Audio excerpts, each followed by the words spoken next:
our horses, possible mental blocks, or even physical problems that are keeping us stalled. If you feel like you're stuck in a rut, if you feel like you've hit a plateau with your horse and you just can't really pinpoint what it is or why you can't seem to break that bad habit or go to the next level with your horse, well, I have good news for you. You probably ride a lot better than you think you do. But like me, you might have kind of bought into a flawed system. And if you did everything the traditional or the most popular technique said to do, and that didn't work for your horse, that can leave you super frustrated. I get it, because I was that girl. I was stuck in that stall for many years, and it was very costly. And thank goodness I didn't quit. I met one person at the right time who challenged everything I thought I knew about the sport of barrel racing. And it really was pivotal for me. But I had to change my mind about a lot of things that I had been taught as a barrel racer.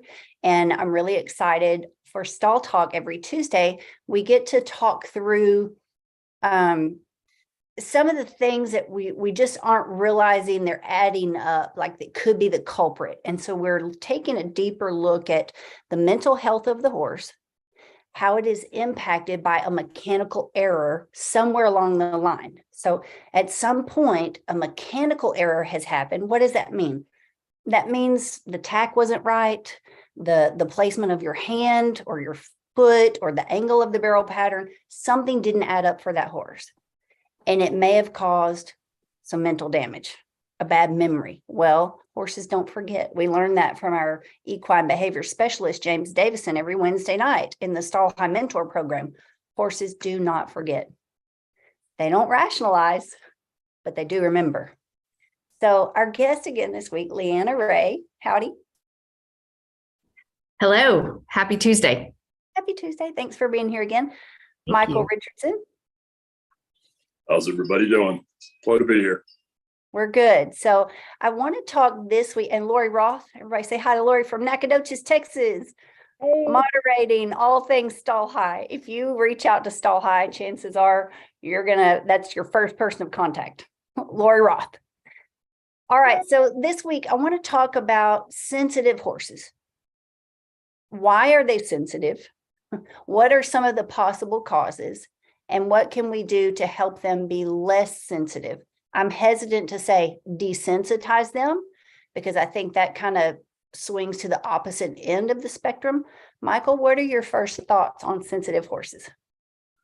Well, I think they all start that way. And through human interaction, it can be dulled, unfortunately. And I think the thing of it is to be very conscious of the sensitivity of the horse and how to utilize that in their development as it pertains to creating that relationship between the horse and the human, and the education and insight that you're both, human and horse, are trying to work on and cultivating to keep that sensitivity, but help them understand, or in development of that, to be able to develop it in such a way that you're not taking it away, you're using it to your advantage. And I always go back to the fact that, a horse can feel a fly line in any part of their body and they're shaking that part of their skin. So why do we go about utilizing more, sometimes force, pressure, than what a fly might, as it pertains to the horse? And as it pertains to the mind in particular, I think it's very important, and you alluded to it, not to desensitize the horse to it, to sensitize them to different types of stimulus, whether it be, brushes, plastic, things that are going to blow, just different environments you're taking your horse to. And through the process of introduction of these different types of things, you're developing that sensitivity to work for you in a responsive manner and not a reactive manner. That's good.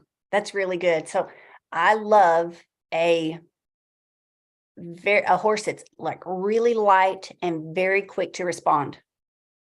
I don't enjoy horses that are overreactive. There are some horses, and those are the ones that put me on guard. I remember one horse I had in training, and I'd gone by myself. This was back years and years ago. Didn't have anyone to help me. I didn't have a covered arena at the time. I had to go rent another facility. So I'm riding by myself at a property with nobody else there. And I was doing my typical reset move, right, to train the barrels. And it just so happened he spun so hard, his tail swung on that pop-up barrel and it made like a swoosh sound. He jumped like a cat. I mean, just, he was so reactive and it caught me off guard. Like he could move like a cat. So you want a performance horse. I think you want that quick reaction, like you say, if it's channeled in the right direction. You don't want an overreactive horse that puts you in harm's way. I believe there is a difference. How do we kind of describe that difference in those horses for people who are like, well, I'm not really sure what the difference feels like. What do I recognize? Well, I think, and you hear this a lot here, well, be a better leader. Well, what does that really entail?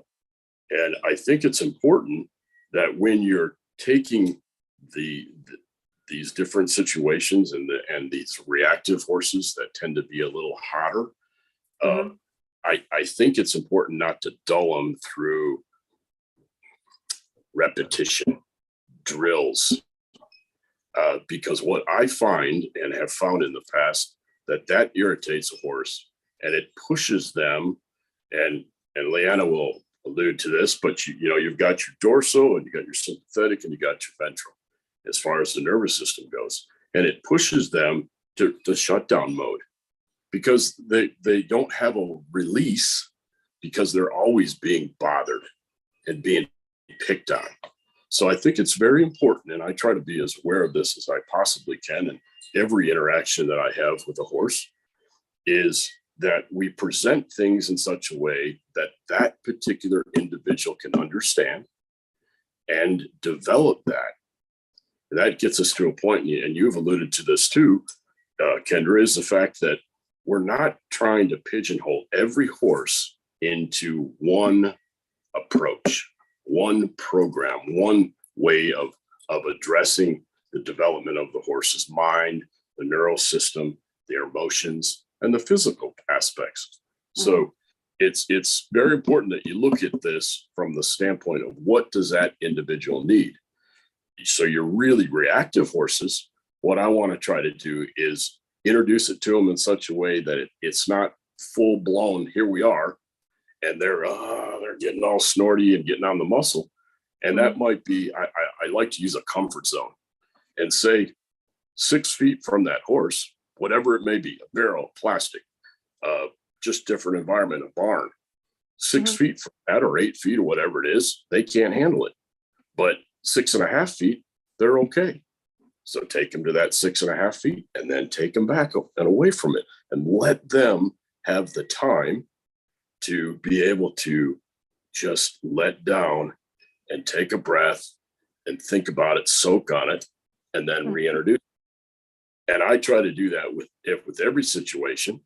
And then what I have found from that is you're taking a horse, you're not taking anything away, but you're helping them understand how to utilize that in such a manner that helps them become better, not taking it away where they're becoming dull or they're flighty or they're just getting scared or the shutdown mode. Okay, let's talk about shutdown mode, because I'm gonna venture to say if someone's not listening right now live, they're gonna stumble across this replay at some point in time and they're gonna say, wait, what? What did he just say about drills? We talk a lot about drills. I'm challenging the barrel horse industry. Stop doing drills that don't work. I used to do them too. I was spoon fed. This is just what you do. You just circle that barrel about, 8 million times and eventually they're going to get it. I didn't understand why I was burning through so many horses and why things weren't working. So, Leanna, I'm assuming horses are similar to humans. Tell us about that shutdown mode. What what are we not aware of? Like with that repetition and that kind of practiced horsemanship, even though people don't, it might not be considered inhumane, Right. but it is Right. a forced application. Yep. What are some signs that our horses are shutting down? Can you elaborate on that? I think that's a great question. And I think this is a great conversation to continue to explore, because I think every horse, their cues for their nervous system, each horse is going to be different, just like we are different. Like there's no two horses that are alike. There can be similarities, but there are no two horses alike. Just like there's no two, we can have similarity as people, but we're still individual and we come with our own history, right? So they're, first respecting that. And in terms of the drills and, I think, even in school, as I grew up, it was always repetition, repetition, repetition, but no learning ever happened. It was like you would learn for the test, you did the test and you forgot the information, right?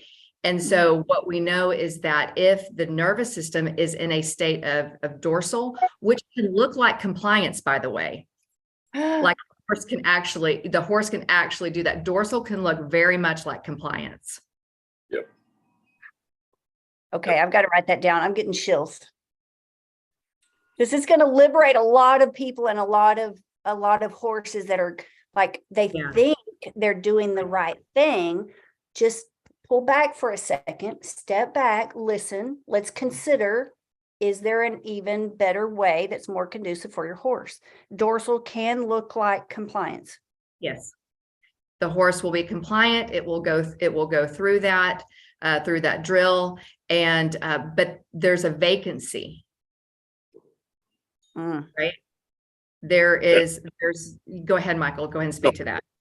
And with that vacancy becomes numbness. Yes. And that numbness is often interpreted as dullness. And with that dullness, people think they need to use more use of the aid. And in actuality, you need to use less. Mm-hmm. And you need to help them walk through that numbness, that dullness that we think the horse has become. Mm-hmm. And really, that's not it at all. They just need the opportunity for a reset and for them to kind of get to a place where they can just take a breath and work on those things. And I didn't mean to interrupt, but I think that was a very important point that you were making there, Leanna. So forgive me for that. Oh, no, I think those descriptive words are what begins to help us shape a language to describe a horse, because the more I describe, the more I understand. The moment I define something, I have lost connection. Say that again. The moment I continue to describe, right, the experience becomes fuller. The moment I define, the experience shuts down. And we are an experience-based brain, as are animals. And drills do not give us an experience. Well put. Thank you. Thank you. And I found that drills, like you say, I mean, how many of us can say, oh, I just love that repetition in school. I love doing drills. I just love it when I just have to do the same thing over and over and over. I've never met a human who said, I like that. Yeah, correct.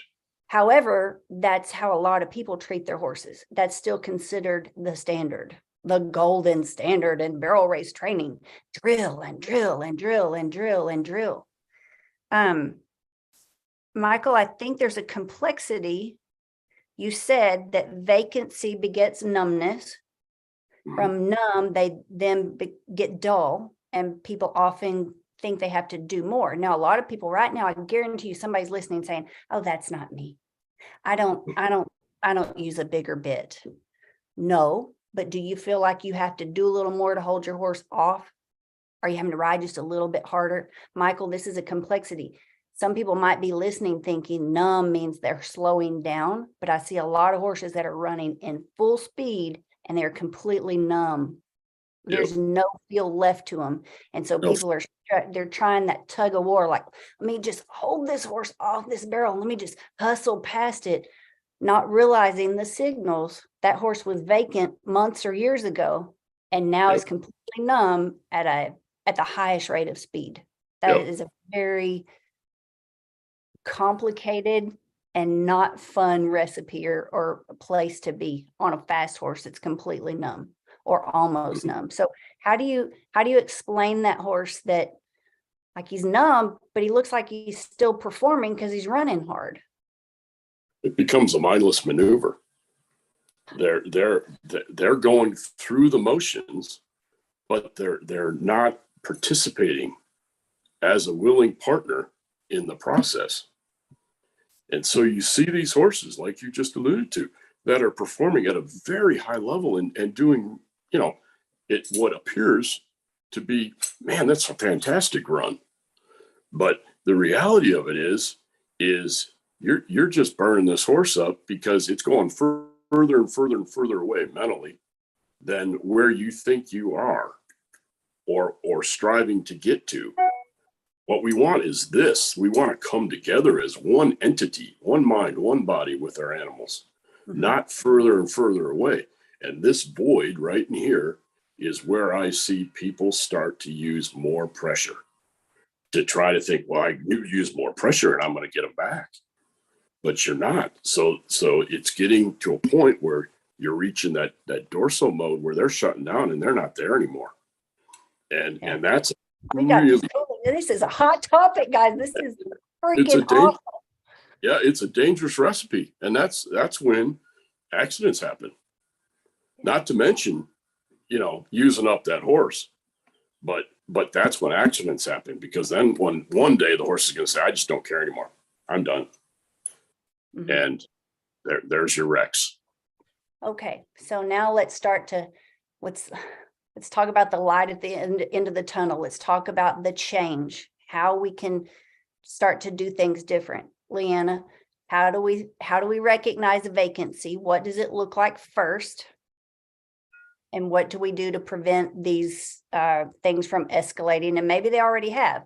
That's what Stall High is here for. That's why we're having these conversations, so that we can help repair the damage that's been done and get you back on a path heading in a good direction, not necessarily in the direction everyone else is riding. Leanna, what does vacancy look like? Well, it's going to look different for different people and for different horses.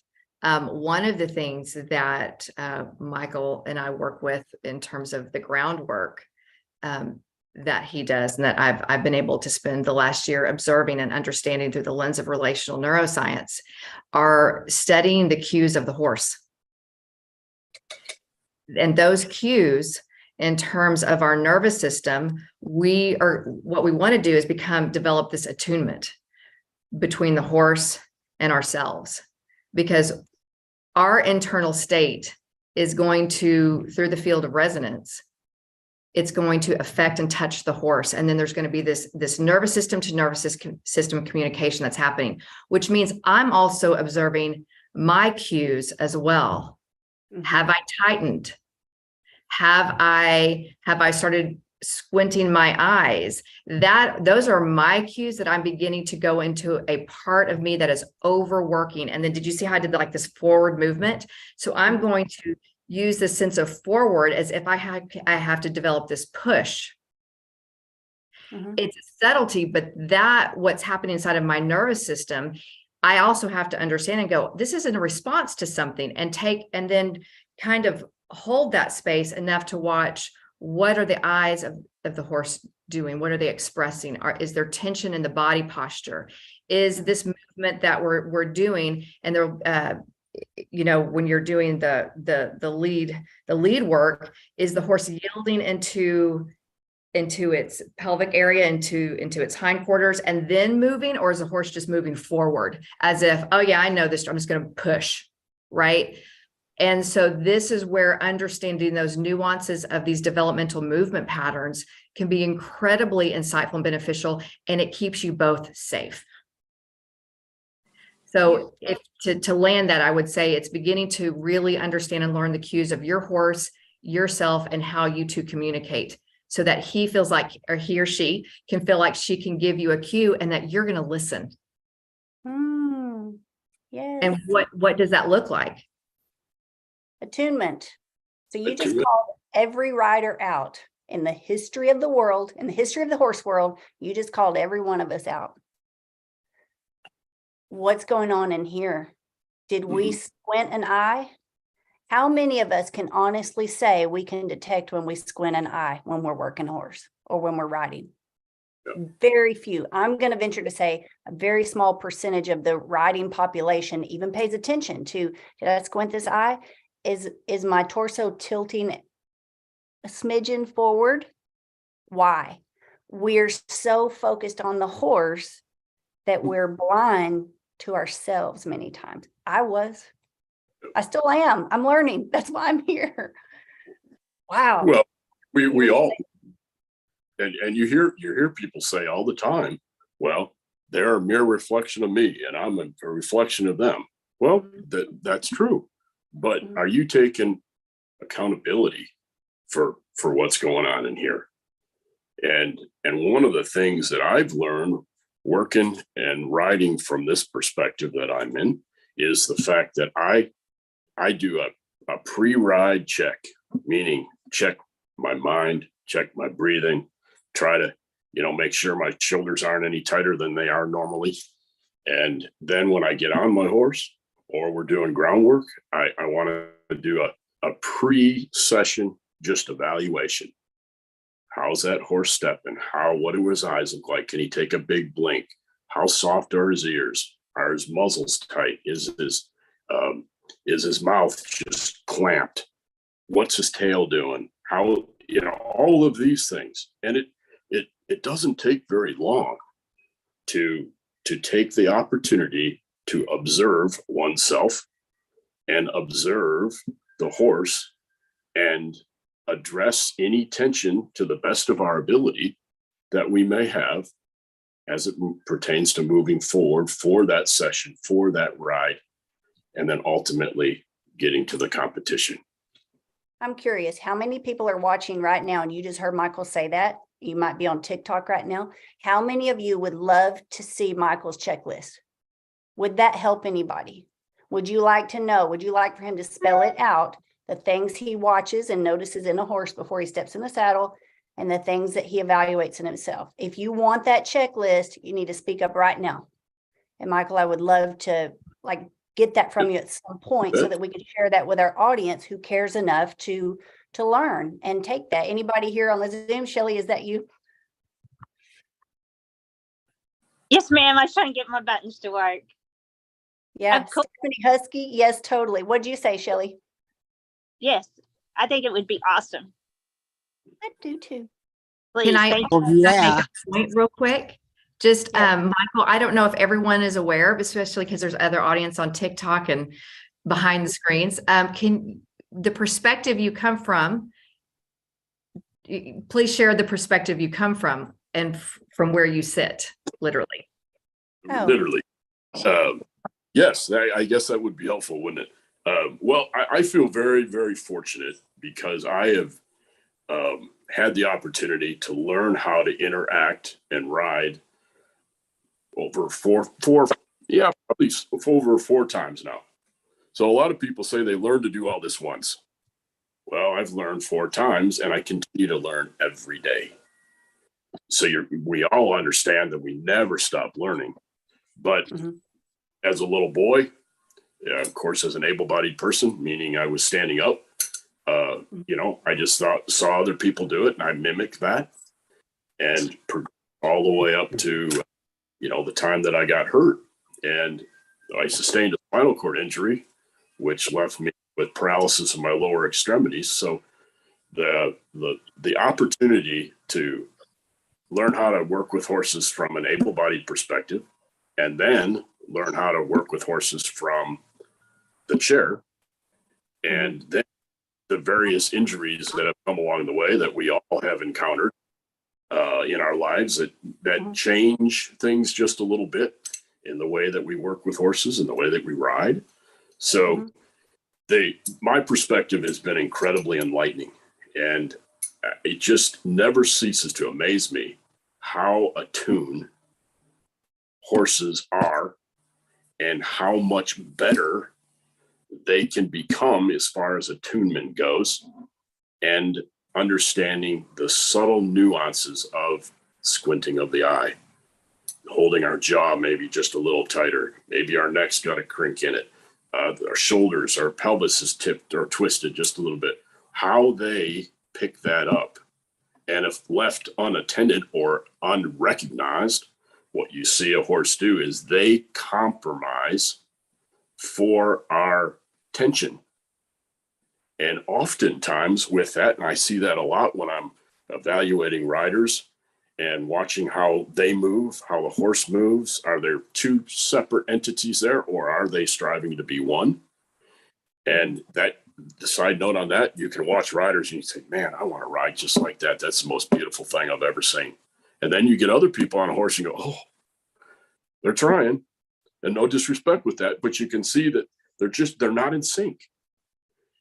So my perspective has enlightened me, and it gets me back to how in tune a horse and how sensitive a horse can really become. To your point, Kendra, when you were talking about, I like sensitive horses. I like it. But I want them to understand that we're going to do it together and not take over and do it themselves. And then I'm behind. So we want to have a horse that's sensitive, but that understands the process of waiting for us. And that probably is a whole other tangent. But these are things that I've learned from being in a chair for going on 37 years. The value of waiting for us. Wow. All right. I've got another question for our audience. Comment if this is you. Does that sound like a dream come true to you?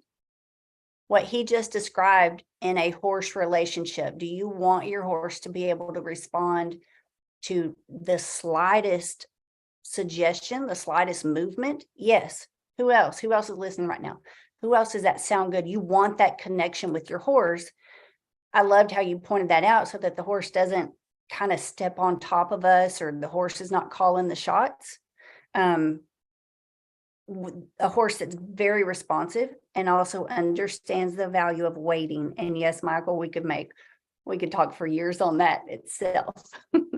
That's timing. There's an interesting balance of timing that happens with the horse every day. But this is just a wonderful discussion to have today. So my mind is pretty well blown once again. Leanna, do you have anything to interject, right now, and what you're hearing today and this week in Stall Talk?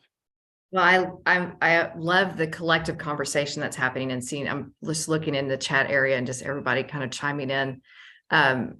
It's interesting because when we have these talks, we're talking about both developing ourselves and the horse, and understanding, I think, the depth of the process that's happening. And it's a phrase that Michael will use.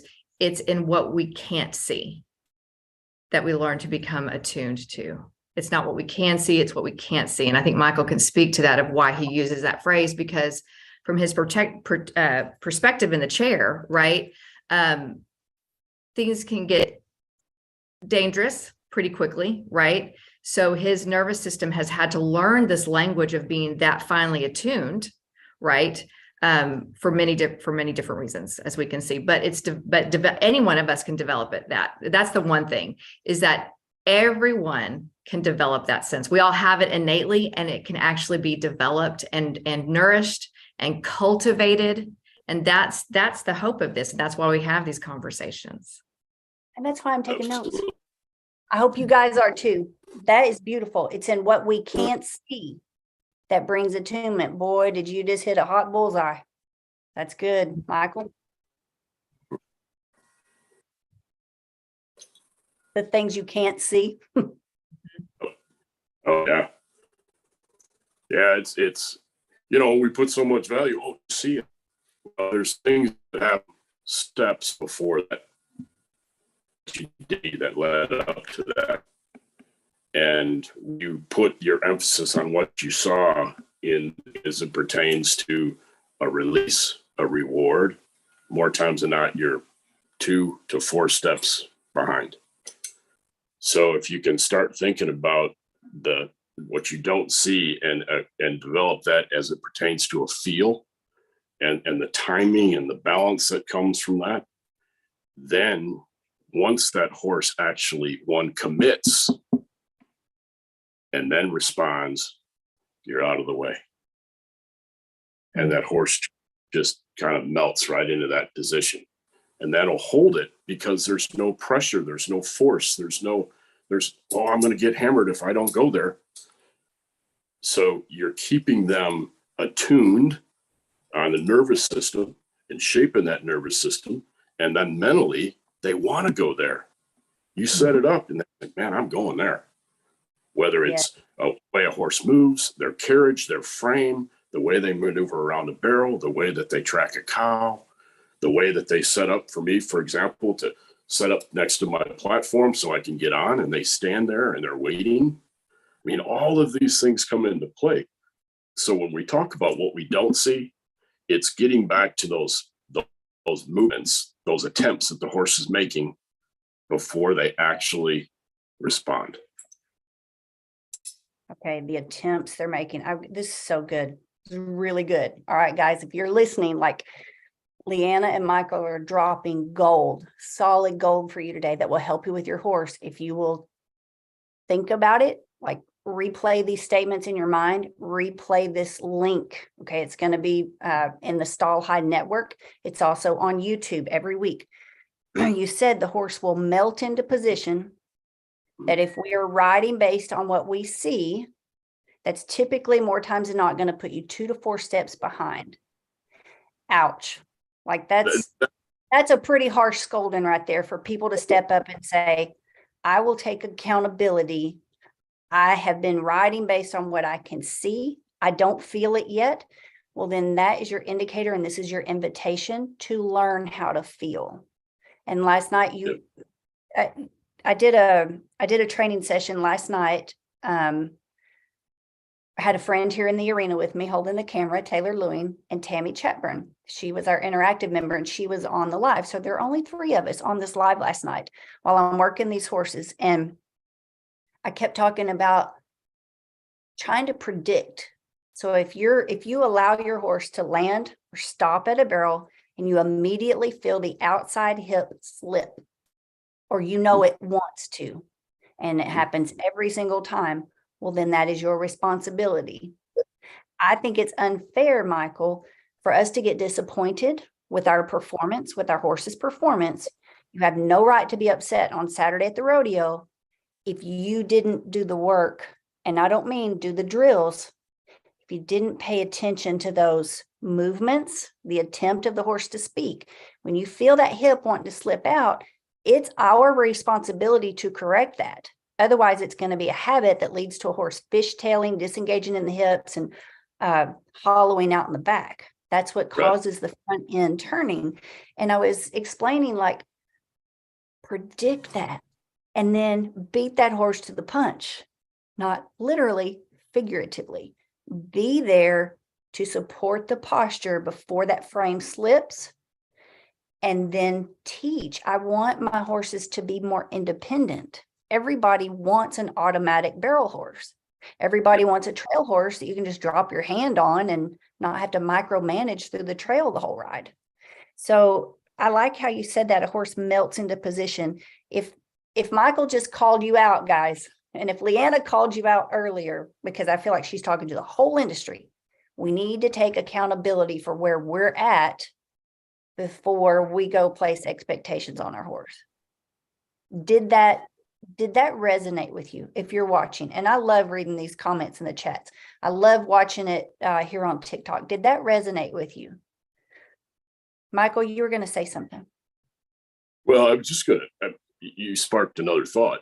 And when you're talking about that, and one of the things that I have studied and continue to try to develop as it pertains to my eye and watching is probably if it's the second barrel that this happens, for example, let's just say that it probably happened before you even hit the first barrel. Amen. So we say, well, this stride, so many feet from the barrel or the jump or the cow, the horse does this with his hip. Well, I would venture to say that it was probably 8, maybe even 10 strides before that it was already starting. So if you can, again, be attuned to it and be open to it, address it between the 15th and the 11th stride to help it as it pertains to 10, 9, 8, way up to that barrel and then around it. This is good stuff, Leanna. When we can start to detect early detection, Mm, right? That's key. How Yep. how can we help these riders? Because that I believe in the people who are listening right now. The Yep. ones who are bullheaded, they don't care. They're going to keep scrolling. They're like, that doesn't apply to me. The ones who truly want to learn, I believe they're here and they're listening. And I believe in horsemanship. I believe we are going to have riders that step up and say, I want that. I recognize that I bought into a popular system that maybe wasn't best for the horse's mental value, mental health, as well as physical fitness. How do we start to recognize that if we're just now thinking, maybe I'm more responsible and accountable than I realized? What then? mm, Yep.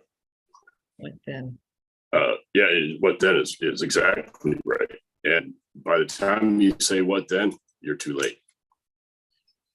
It's something that's manifesting in that 10th through 15th stride before that fence or around the turn of the arena, coming down to the, a line of jumps and or the barrels and or circling a cow. James talked about the bubble and pushing on that bubble.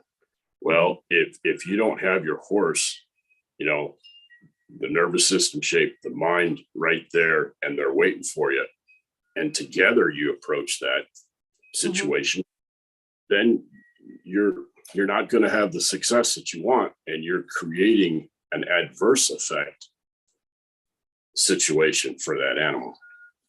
Mhm. And Wow.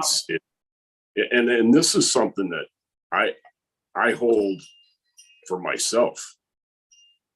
If I'm riding circles, I think to myself, all right, can we ultimately do that bridleless? Can we take the bridle off and hold that circle without them dropping a shoulder, without using any leg? Well, with setting it up right, not just doing circle and circle and circle and circle type situation and drills. It's just setting them up mentally to be able to be there and waiting for you, and then waiting for me to get it right.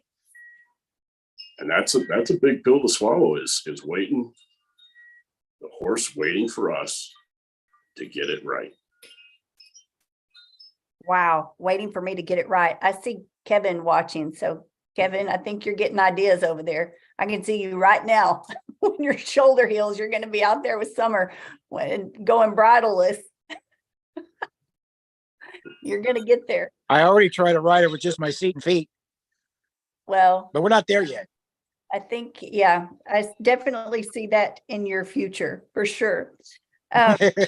Leanna, I love having you guys here every Tuesday. I would love for y'all to keep coming, every Tuesday. If people are ready, like I realize I need to take accountability, and we're ready to do the heart work, not just the hard work. I think sometimes the hard work is easier, cleaning stalls and scrubbing buckets and loading and cleaning out trailers and changing tires and all that. That's the hard work. Are we willing to do the heart work?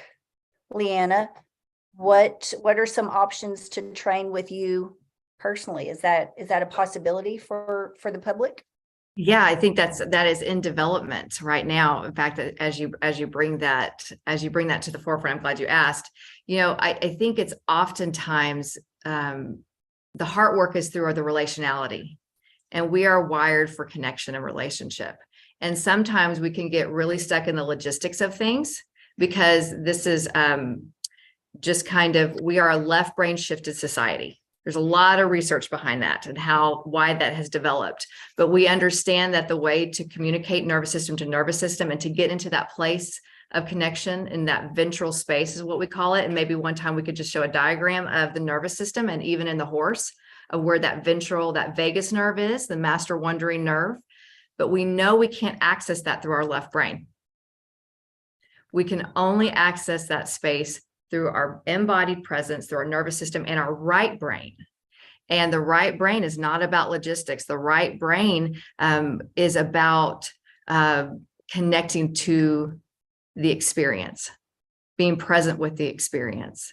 And again, those are all things that can be developed and nurtured and cultivated.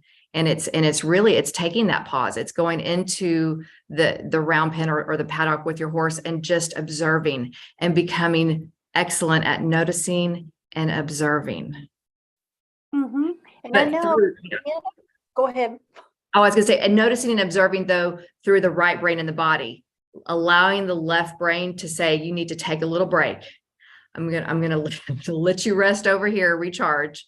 And I'm going to begin to cultivate the capacity to notice and observe through my right brain and through my body. And what does that look like?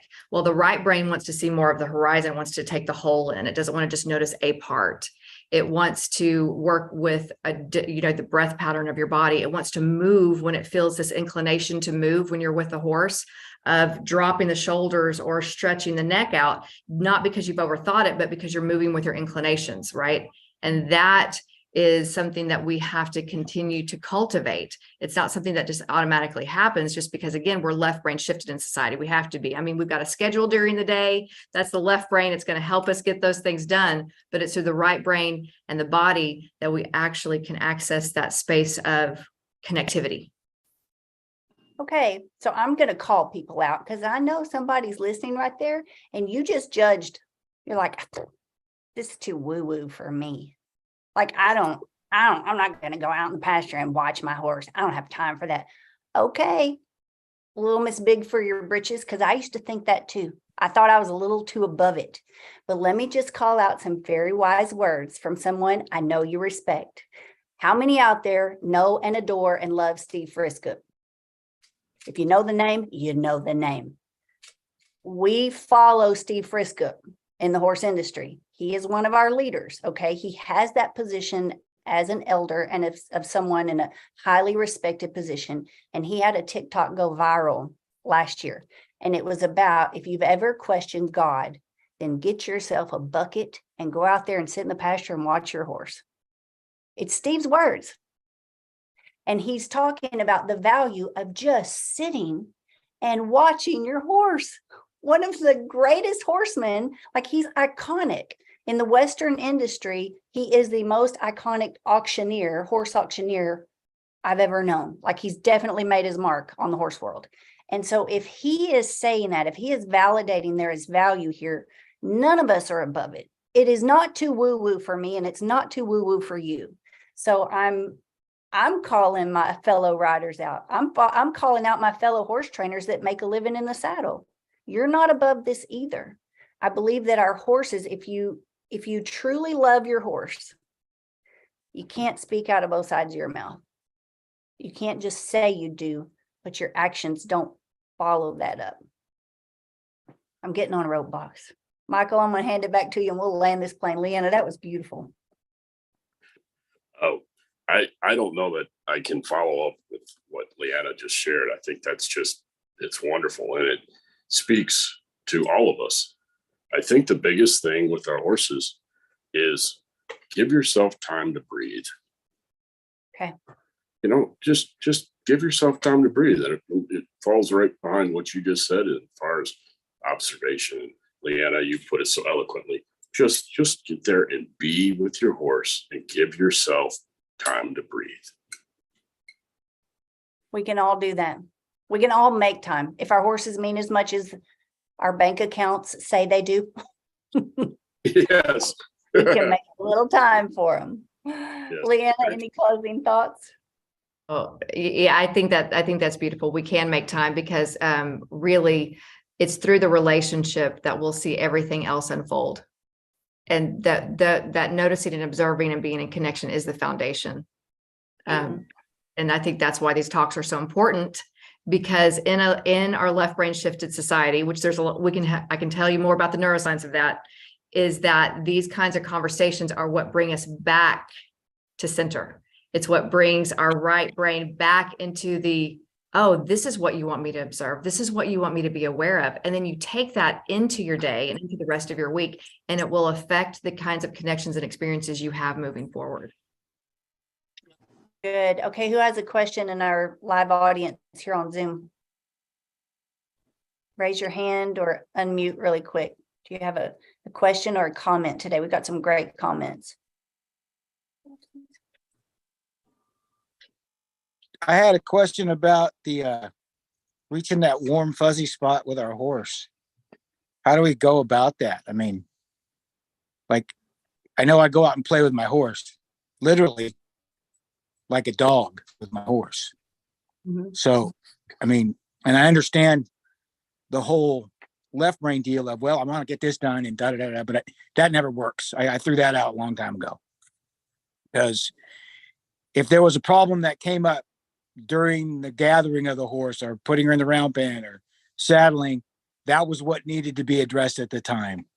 So that was worked on, as opposed to, well, I need to make 40 circles and 4 of them backwards. No, that all went out the window. Okay, so you're asking, like, how do we find that warm, fuzzy relationship with the horse? Get my yoga blanket and go out there and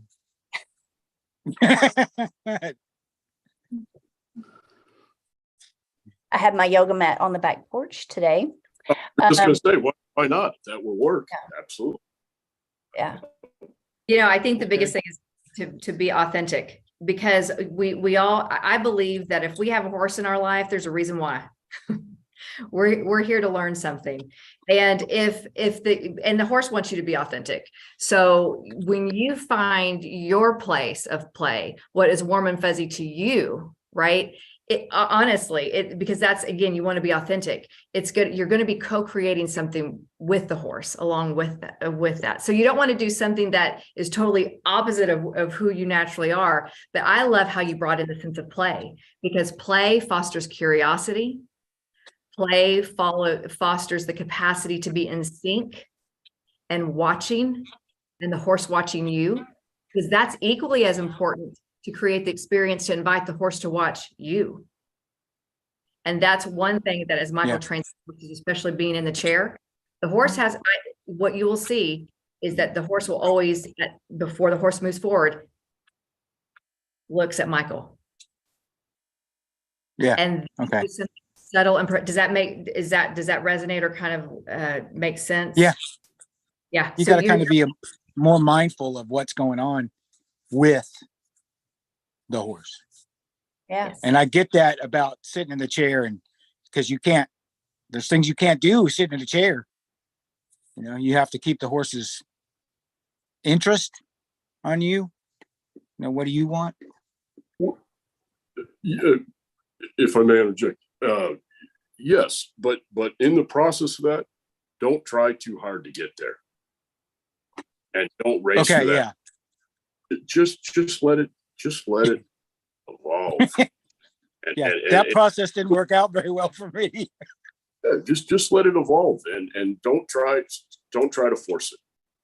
And I'm sure you're already experiencing it, and congrats for that, and continue to do that. But don't try to race to that spot to think that that's where it is. Just let it happen. The old vaqueros had a saying, "Mañana." Tomorrow. It's interesting you say that, Michael.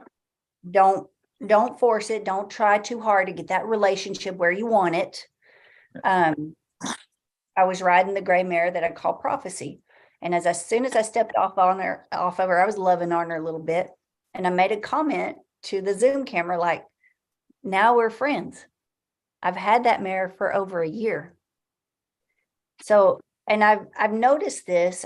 I've said this several times to people who would be here in training with me. We don't have to like each other in the beginning. A lot of horses don't like me at all. If horses come here for a tune-up, they don't like it. I may be the disciplinarian. It may be boot camp for them.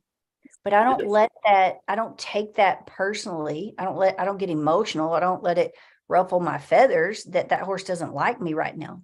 As soon as he understands where we're going, which will take time to earn his trust, and that I'm teaching him a path of less resistance, then we can be friends. And some horses that are a hard sell, like this gray mare, last year, if you go back and watch our training Zooms, she's stoic. She ran from me. You step in that pasture, she gone. Like little wild deer, she's gone. So it's taken a year to develop that relationship. And now she's happy to see me in the pasture. Last night when I turned her loose, she didn't leave. She stuck her little head through the gate like, yo, Kendra, don't you have something? Yes. Let me bring you a little bite of feed, because we now have that relationship and she's a lot more relaxed. But I think what you said is really, really good. It takes time. Don't force it. Just let it be natural and trust that it's going to happen. Even if it takes a year, if it's authentic, isn't that what you really want? Oh, I firmly agree. And I think you're exactly right. That's what you want. And, it may take 6 months to get that. It may take a year, just like you were saying. But if you're consistent and patient and kind and continue to support that process, there is that day, like you just shared just now, that the horse says, I want to hang out. Today's the day, and I don't want to leave when you take the halter off, and I want to follow you to the gate. And that's a beautiful thing. I mean, that's gold. That's rewarding. Having that relationship and having that connection, even though I can be tough, like I don't like them as much as they don't like me. It is mutual. I don't like working with horses that are difficult and having to iron out the kinks and go back and try to repair the cracks in the foundation. But I tell them, I talk to my horses, that's what my dad did, that's what I do. You don't have to like me today, but we will be friends. Yep. I'll earn their respect. I'll earn it. And every horse is different. Every personality is different. Thank you guys for being here today. Thank you for watching on TikTok. Thank you for watching on YouTube, Facebook. Those of you who are here in the Zoom with us right now. It means a lot to me that you care about your horse, and that you are willing to at least lend an ear in this moment, whether you're watching live or you're catching a replay. If we got your attention and you want to keep going, you want to learn more, or you want to do more for your horse, take responsibility as a rider, go download this app, Stall High. Okay, right there, Stall High.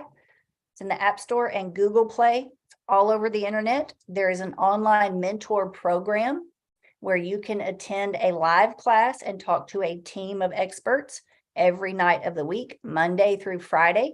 And we make it super affordable and very convenient for you. You don't have to trailer away from your barn. You don't have to drive across the country. You can literally get consistent help every day of the week at Stall High. So I strongly advise you to download that app, reach out to us. I want to say a special shout out to Life Enthusiasts. So Martin Patella, who has been a sponsor of Stall Talk for so many weeks now. We just love his addition to the Stall Talk conversation and him sponsoring. I also want to say a shout out to Merhow Trailers.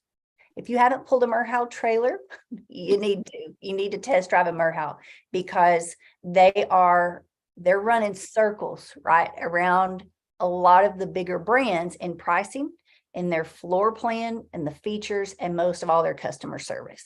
And their tagline is, once you pull a Merhow, you'll never want to pull anything else. And I can agree with that, because I've pulled a Merhow.